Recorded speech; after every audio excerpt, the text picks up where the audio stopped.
You're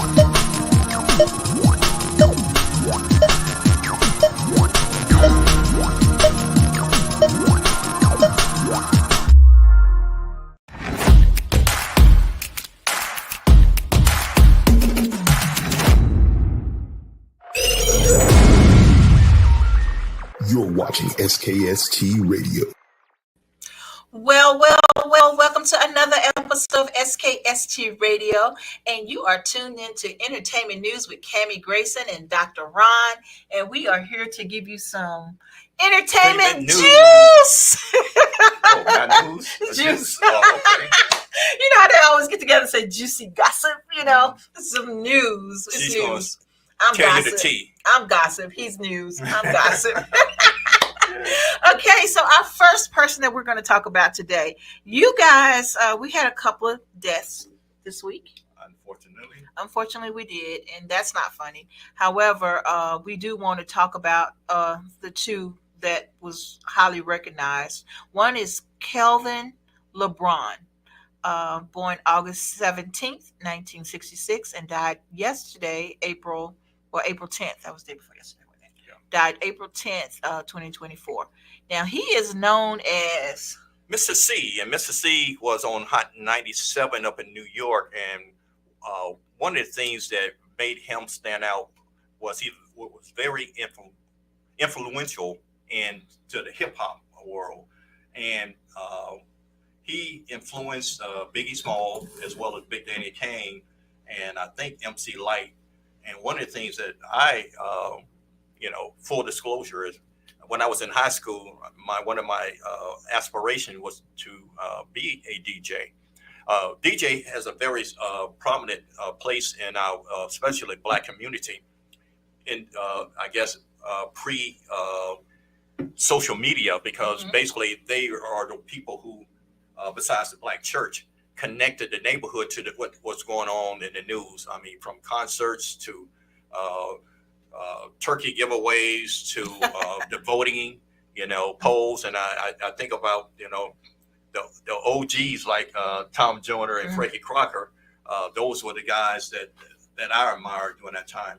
So Mr. C was very influential in getting the word out and helping these other artists launch their career. Mm-hmm.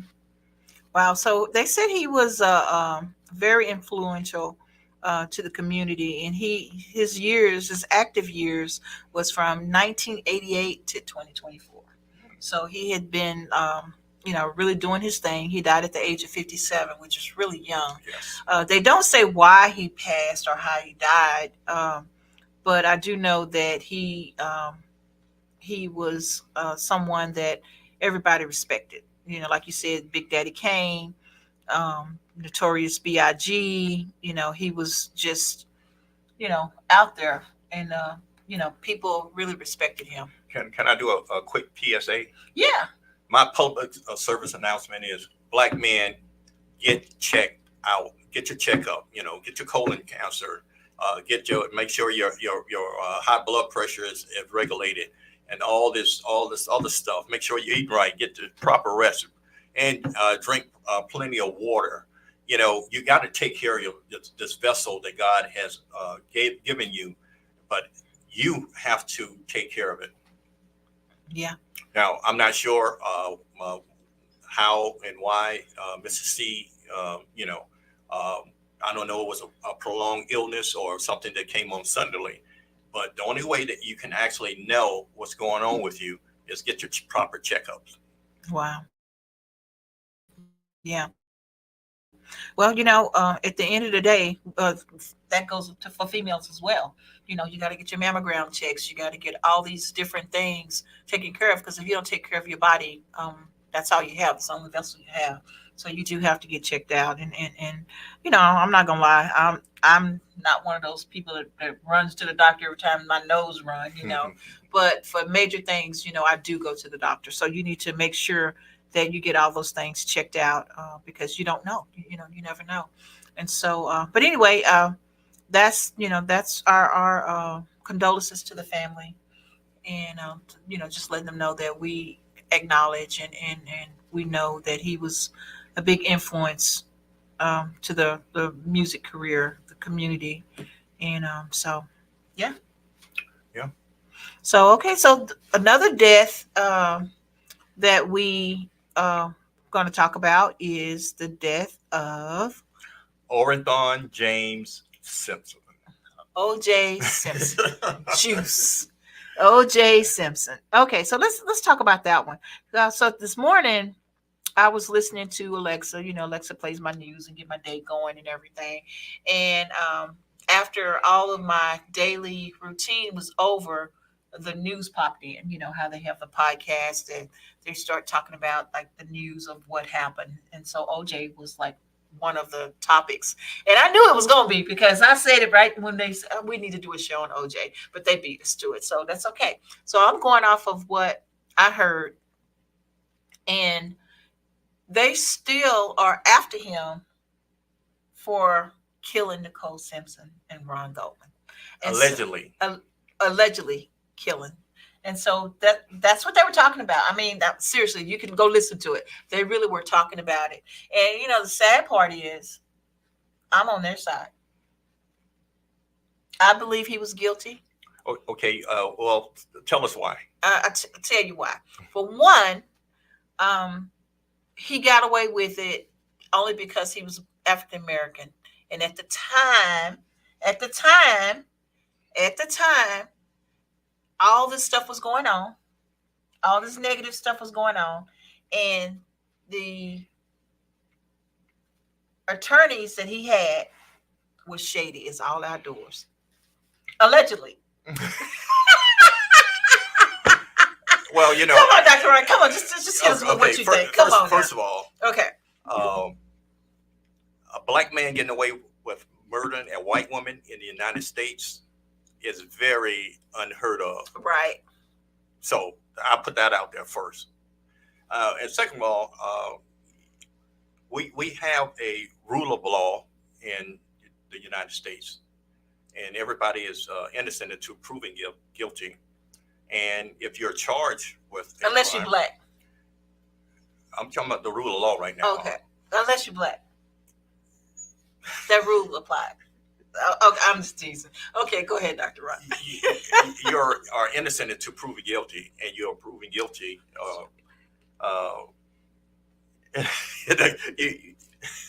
You okay. Everybody has the right to go to court and to unless prove that you don't make it to court. Okay, so you're contradicting yourself. I know. Go ahead. So discussion off the recording is that I'm conflicted because what we have is that he was one of my I would say people a person that I looked up to in my youth. I mean, even from the University of Southern California, you know, student body right, student body left. They would actually running back you. He was one of the ones that won the Heisman Trophy. Mm-hmm. And I'm not sure did they win the national championship. I don't think so, but I know basically, you know, when he was in the NFL, he was the first running back with 2,000 yards. So basically, I thought I knew this person only because he was I call it right now as a cult of personality, because you only fed what the media wants you to know about the individual. It's not like now where you have the regular media as well as the unfiltered media, that will give you information. So the black community thought we knew who OJ was and what he stood for. Right. What the trial revealed some things about his character that we didn't know, but at the same time, due to the race relations in America, especially in Southern California, we were rooting for him, even if he was guilty. Because it was more of a middle finger to the criminal justice system, mm-hmm. because we don't even get to trial. We don't last that long. We might not even, normally we don't even get to court because, people are a judge and jury right there on the scene. Right. So, and that's one reason why I'm conflicted. The next reason is that being a former investigator, there is rules of law to collecting evidence. And these investigators act like they're a Keystone cops and contaminated the evidence. All that evidence can be thrown out or legally challenged. And that's normally what happens. Because if the glove don't fit, you must acquit. Oh, I love it. Love it. Absolutely love it. Okay, so let's talk about when this all took place and the whole Bronco Slow speed chase. chase. I mean, first of all, I was younger and I really didn't get it. Now I know, and I'm older, and I still don't really get it, to be honest. What you don't get? I don't get anybody else. They would have put some chains down. They could have stopped him. They could have stopped that chase. It wasn't a chase. He was a turtle on the highway, driving down. And I remember seeing this on TV. Let me set the scene. Okay. The scene, well, actually, it was the NBA final playoffs, and they broke into this slow speed chase, which means that basically the world was watching the LAPD. Mm-hmm. That's the reason why you didn't see them throwing down spike strips and going in with the SWAT team, because basically they were actually being visible. The next thing is that they didn't know if he had, because first of all, they thought that basically he was on a suicide run. That they didn't know. They thought he had a gun in the car. They didn't want to, I guess, pursue and cause something to happen. So basically, that was the setup. Yeah. Okay, so being that in LA, they didn't care about the black people anyway. So why all of a sudden they got the kid gloves on? Well, because of the visibility. Because you got to realize that even when Rodney King, they were showing the beatdown that he took by the LAPD and the county sheriffs, they didn't realize they were being recorded. They realized they were being recorded on this one. Ah, okay, that makes sense. So, but at the end of the day, this man just committed this murder, double homicide. Okay, but he was exonerated, so that was allegedly. Okay, I'm gonna use the word allegedly. Okay, but if he didn't do anything, why did you run? Escaping any plantation, brothers need to run. So okay, but look at the speed of he didn't break any speed limits.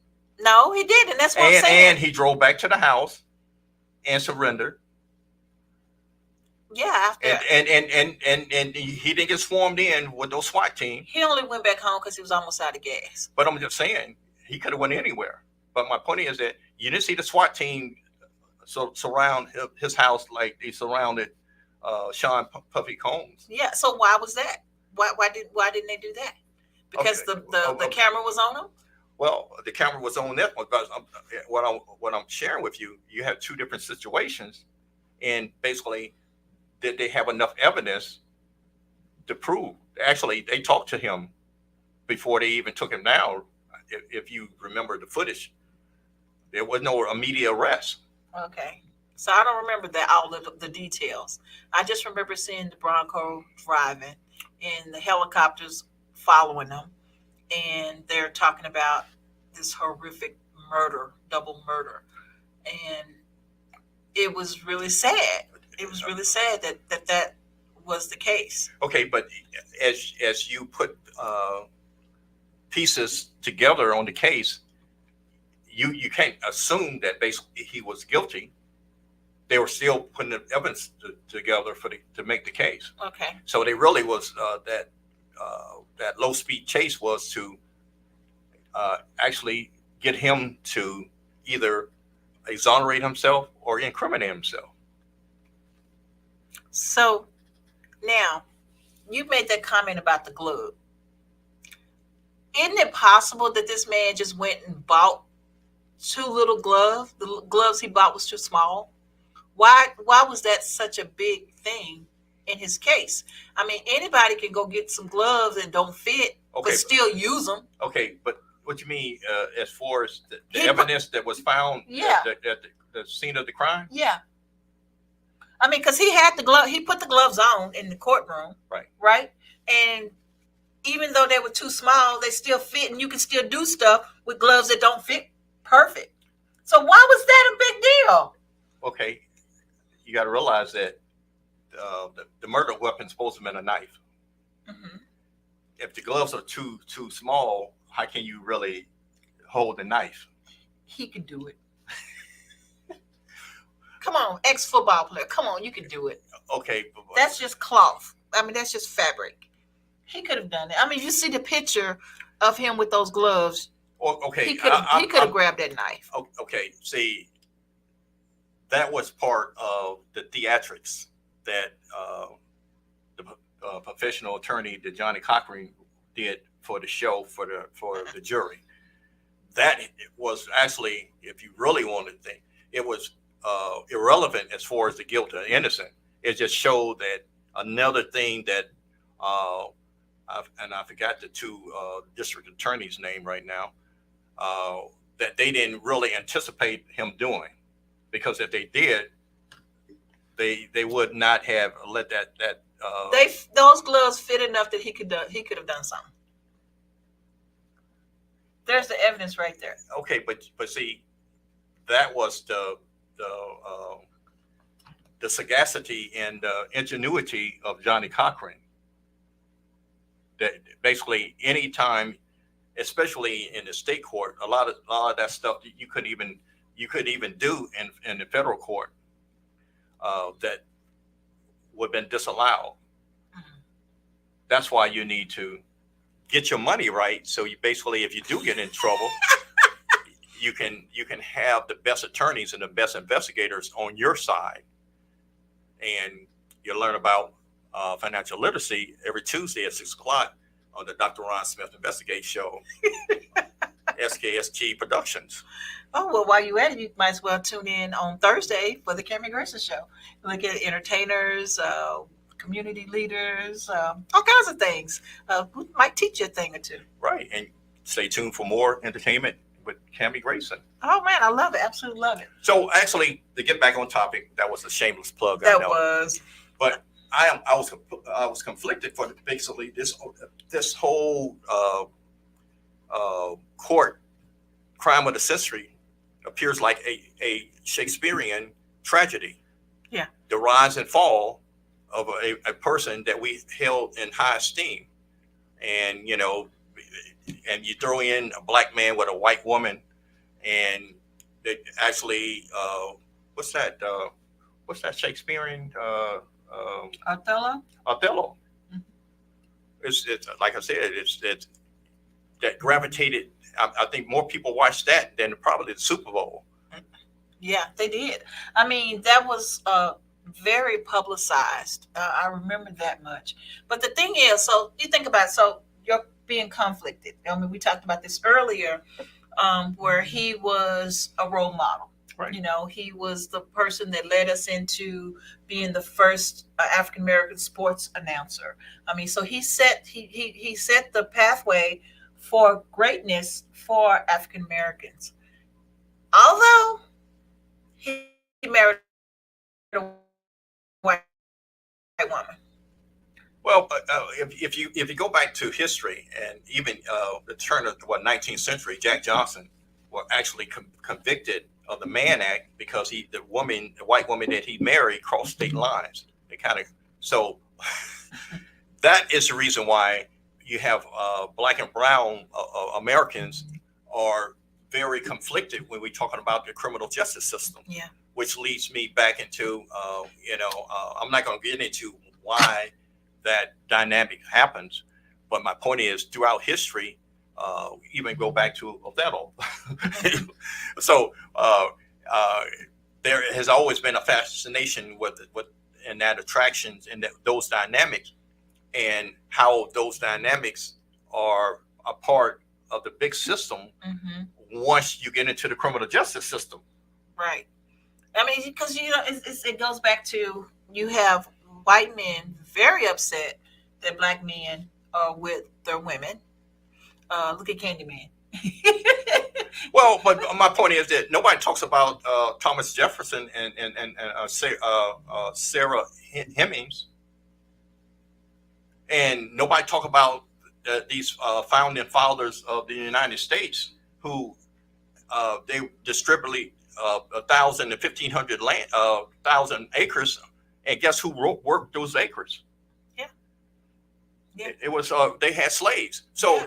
But we don't want to get into that part of history. Mm-hmm. So, my point is that it has always been that dynamics. But my point is that everyone should be entitled to their day in court. Yeah. And they should be able to get the best representation when they have that day in court. And the only way that you can actually do that, if you can actually finance that. Yeah. So when OJ was able to get exonerated, that's the reason why you have Black America cheering, not necessarily because of the ruling of the case. We finally seen a black man who was charged with murdering a white man and a white woman walk out of court without handcuffs. Yeah. Well, now, I can see both points. I really can. But at the end of the day, I feel like justice was not served. I just feel like I felt like, you know what Richard Pryor say about justice? Oh, what did he say? When you look in jails and prison, you see just us. Well, he didn't make it there though, so okay, he wasn't part of us then. So let's talk about a little about OJ personality. Okay. This court brought out a lot of things that I wasn't aware of. Is that basically he pretty much alienated himself out of the black community. Yeah. He only played the race card when he was in trouble. Yeah. And I throw that out there too. Yeah. Because oftentimes, when we on top and we have money and we able to live in Brentwood and we the only one on the block, we shun even people who are in the criminal justice system instead of even donation or helping people that we feel that need to be exonerated and supported. We don't do it until we get in trouble. Right. So now he want to play his black card. Yeah. And that, what I learned later is that what I did not appreciate. Yeah. Well, then the thing is too, so all the stuff that he was supposedly helped cross us over, and he did do a lot. But I think about that movie that he was in. He was such an Uncle Tom in that movie. It was just pathetic. Okay, which means that he arrived, but he didn't bring nobody with him. No, he didn't. So when you said that, basically, yes, he was an image that they magnified through their media system to project that, oh yeah, you should be like OJ, and that is such a disservice to young black people when we actually know the truth. Yeah, because see, black people didn't know that you can run through the airport and not get shot. Whose briefcase did you steal and you running through the airport? But that was the joke. That was the butt end of the joke. He was able on his commercial, Hertz, run through the whole airport trying to catch his plane or whatever he was trying to do. And I might remember the commercial wrong because it's been a long time. Oh, this hurts. Okay, and so, but come on, if a black man's running through the airport, what's going to happen? Okay. In America, if we back in those days, though. Well, we can go back in those days. If you achieve a certain amount of notoriety in entertainment, music, athletics, they become colorblind to you. Michael Jordan, Michael Jackson, I could continue to name those people. When you excel in a certain area, Mm-hmm. they want to be around you and to exploit you, of course. Mm-hmm. But my point is that they see you as green Opposed to until you step out of the line. out of line. Right. And you could go through all our history, and that has been proven point. Uh, and unfortunately, you have a lot of black and brown people who have achieved, and they get in that circle, Mm-hmm. and they forget about the rest of us too, and they think that their stuff don't stink anymore until they get in trouble. Until they get in trouble. And then they want to play their black card again. Yeah. So yeah. And we then have they to play be on the sympathy of the African Americans. Right. And at that point, it's kind of like, dude, you just murdered 2 white people. We can't help you. But it was the criminal justice system was so bad at that time that any win was better than no win. Mm-hmm. And that's so unfortunate of the state of where we are now. And think about it, we had more rights then than we have now. Yeah. Hey, you need to get out and vote. Get out and vote. I'm not telling you who to vote for because both of them are old. Swatting flies off the head. Vote your conscience of what your children and your grandchildren are going to have to face. The student loan debt. They want to bring up the economy. And they said that I don't want to go down that rabbit hole. But make sure you vote with your children and your grandchildren in mind. Well, I don't know. You got to make America great again. That's what some people are saying. So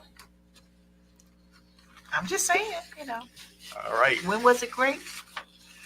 Okay. Well, we're going to end this show by giving tribute to someone we just interviewed. Yes. And I think that's really cool. We just had the pleasure of speaking with Carly Palmer and Dr. Coretta L. Brown. Yes. And let me tell you, they are at Lincoln School in Missouri. Mm-hmm. And they are doing it. They're doing a little tour. And Ron, tell them a little bit about these guys while I pull up a picture. Okay. The new Brownie book is a love letter to the black families. And basically, it should be a tabletop book, just like you used to use Albany and Jet magazine that you could lay out. But it talks about the inspirations that we have in our neighborhood. And one of the things that I can really proudly say that I'm a student of the Harlem Renaissance, and Dr. W.E.D. Du Bois was the original author of the new Brownie book, and his whole concept was to bring blackness to the forefront as beautiful, as inspirational, as intellectual, as entertaining, as all those things that we give to society that we need to celebrate. So I think we should purchase this book, purchase it for somebody that that needs that inspiration, but because all our black kids need it, and some of our black adults need it too, to remind them of what our contribution to the society and world is that we need to elevate and celebrate ourselves. Mm-hmm. We need not wait for someone else to do it. And it's the new Brownie book, Love Letters to the Black Families, is a representative of that. Yeah, I absolutely love it. These people are someone that you really need to know. They just won an prestigious award From the NAACP Image Award. And they are really doing it. And so you guys get out there, support. Just showed you the photo of the book. You can buy it on Amazon. I think it sells for about $30, but it's worth it. It's worth it. And so you guys, let me give you another shot of the photo of the book so you can go out there and purchase the book. I mean, it is adorable. It's absolutely adorable. A love letter to Black families. How sensational is that? How sensational is that? Yes. It's for all families. However, it's entitled for Black families. So please go purchase this book. Like I said, it's on Amazon. And then also we want to give a quick shout out to the Lincoln School Project. Yes. And so those are our family members, Tanya and Crockett. Oates. They're out there doing what they do. And Mr. Palmer and Miss Brown, Dr. Brown is out there now in White Plains. And today is the first day And today is their first day of school. So Yes. our hearts are with you guys. And so you keep doing what you do. And, we're supporting you here the best we can by letting people know what you're doing. Right on with the right on. Absolutely. So, guys, I guess that concludes our entertainment news and gossip for today. And why gossip have to be so squeaky, huh? I know, that's enough cheap for today. We had fun. That was fun, right? Okay, until next week, SKST Radio, you guys tune in. And I want to give plugs to our other SKST family. We're growing. Yes. Who's new? Or we want to talk about the old people? We'll talk about the old people. We got some new people coming on board. We're very excited about that. We have Mr. Ron, who is like the owner of a carnival. So, That's going to be unique. that is going to be unique. We might see the 3-headed lady or somebody, huh? Or the bearded lady. That might work too. I remember the gorilla lady. Brrr. Yeah, and the lights start flickering, and then she turns into a gorilla. I remember running for my life. So yeah, we got the Carney life. We're going to learn a whole bunch about that. He's going to be interviewing different people on the show from the carnival world, and we do have a tax. We have Moon Group. We'll be doing once a month, giving us some tax tips. Yeah, and you have up to next week to do your taxes, just in case. Ooh, I need to get busy. Yeah. Oh, gosh. Or file the extension. Oh, there you go. I'll give it to Miss Moon and let her do all that stuff. That's her job. Yeah. Okay, guys. SKST Radio until next week, until we meet again. Please like, share, subscribe. You can follow us on SKST Productions. And you can find myself or Dr. Ron. And we have a couple more SKST Radio Spiritual Network, SKST Radio Podcast with the S. So we're growing. We're expanding. Yes. Different shows, different pages. So that way you can find the niche that you like that we offer. And if you want to do your own podcast or radio show, get in contact with us at SKST Booking, BOOKING at gmail.com. Or you can go to our website, www.skstradio.com or sgeradio.com. You can find us in either one of those. SKST Radio, Street Grind Entertainment. We love you guys. Until next week. Peace.